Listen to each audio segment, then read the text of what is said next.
I always needed time on my own. I never thought I'd need you there when I cry. And the days feel. Hello mga kamali, ito na po yung minced na onions and garlic, tapos chicken meat, and then bacon. Ito yung mga ingredients, tapos hot dog, a mushroom, shrimp, fresh na shrimp, then pasta noodles, 500 grams. Yan din, optional na lang itong garnition, musing yung lagyan. Cream of chicken, ito talaga importante, at carbonara mushroom. And then, sa kawali ng water, lagyan ng kunting mantika para pampalambot ng pasta. Diba? And then, kunting asin. A pinch of salt.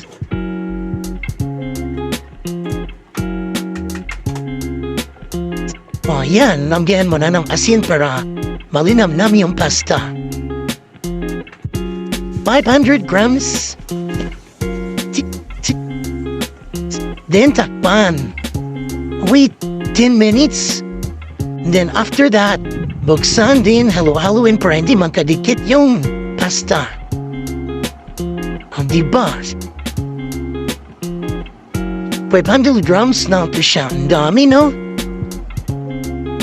And then hamuin na, tapos optional naman, pag malambot masyado, pwede na ugasan, pero sakto na yung pasta, pwede na din hindi ugasan. Tapos magprito na tayo sa pabali ng butter. Ayan. Nang hintayin ma-melt lahat, halo na yung mga ilagay na yung mga ingredients niya. Yung shrimp, mushroom, chicken, bacon.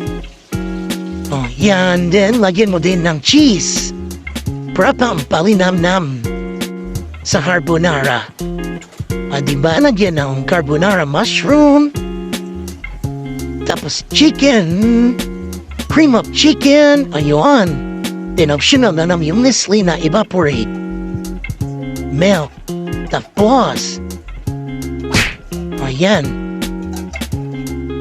Tapos, lagyan ng tubig, yan na.